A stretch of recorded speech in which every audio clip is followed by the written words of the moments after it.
untuk mengelola properti investasi agar mendapatkan pengembalian investasi. Bahwa kalau jual kafling itu pasti mati.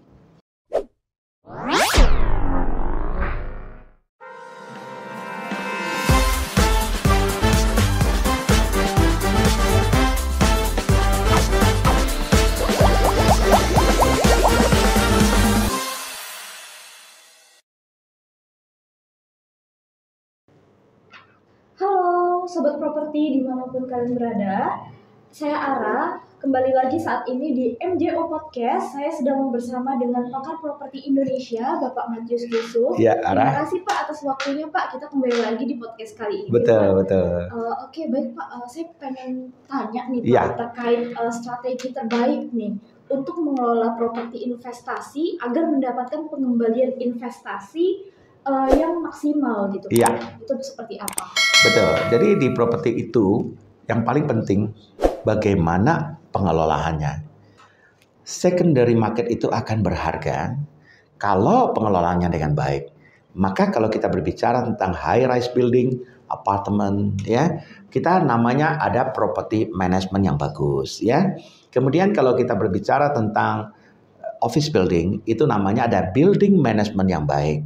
Kemudian kita berbicara dengan real estate, itu namanya estate manajemennya harus bagus. Jadi contoh nih ya, kita selalu membangun properti supaya secondary market itu naik dan banyak juga orang sewa, itu adalah tergantung kepada developernya. Ada nggak setelah 2 tahun itu membentuk namanya building management, property management, dan estate management. Tidak boleh serta-merta. Tadi baru saya jumpa satu developer besar, ya, mengatakan bahwa kalau jual kafling itu pasti mati. Karena kafling itu mereka tidak ditentukan kapan harus dibangun. Ataupun secara lisan tidak tertulis, maka itu akan jadi hutan di dalam properti itu. Karena apa? Karena nggak ada yang ngerawat gitu.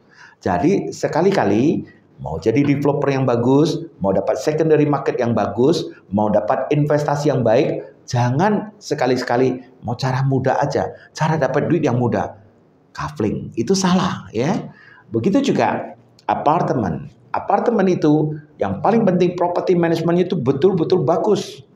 Tidak suka-suka gitu ya. Jadi orang mau suka-suka, misalnya contoh nih, toilet itu mau dipindah-pindahin. Itu tidak bisa. Karena shaftnya ke bawah cuma satu lubang.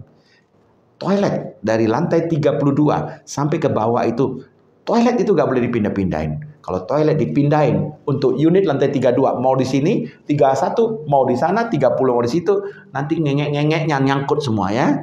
Maunya sekali buang air besar, pluk ke bawah langsung ya. Nah, ini yang paling penting. Jadi property management juga dan developer juga jangan suka-suka janji ya kepada customer, boleh suka-suka pindah ya. Dan unitnya kalau saya katakan tidak boleh ganti pintu sembarangan ya. Kita ini harus ada property management yang betul-betul tegas ya, tetapi betul-betul menolong ya. Kalau memang itu sesuai dengan SOP-nya, silakan.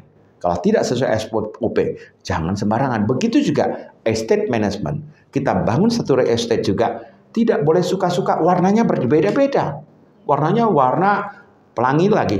Merah, jingga, kuning, hijau, biru, lembayung. Waduh, itu properti pasti gak naik harga. Secondary market pasti akan jatuh semua. Atau suka-suka bikin teras. Ada yang lebih maju, nanti besok lebih maju lagi. Dan sehingga kita lihat kelestarian daripada properti itu tidak ada.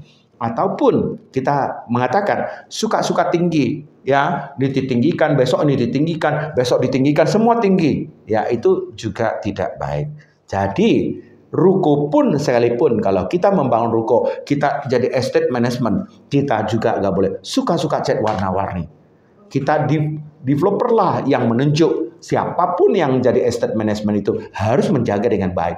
Tidak boleh suka warna-warna, tidak boleh suka-suka dia rubah-rubah, harus melalui persetujuan estate management, property management, atau building management. Ya, jadi betul-betul terjaga dengan baik. Itu yang paling penting yang akan membuat secondary market, yang akan membuat investasi itu berarti sehingga nama developernya dikenang orang, nama developernya pasti apapun yang dijualnya laku karena orang beli dengan dia. Selain dapat uang sewa yang tinggi, harga investasi karena properti ada dua gain. Satu adalah capital gain, kenaikan harganya tinggi. Kedua, investment yield-nya, nilai sewanya, dan dapat capitalization-nya tinggi, sangat tinggi.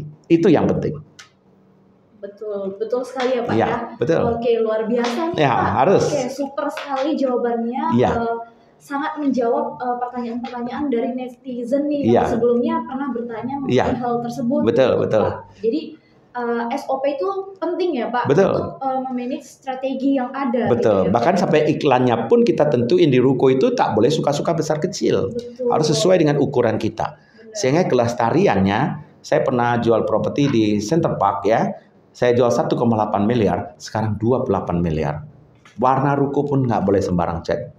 Harus sesuai dengan catnya warna kita. Ya, dan kita yang maintain, dia membayar yang namanya EPL, yang namanya maintenance fee, yang namanya bulanan. Itu yang penting. Oke, terima kasih Pak Matius atas waktunya dan jawabannya luar biasa. Selamat sore dan sampai jumpa di podcast selanjutnya. See you. See you on the top.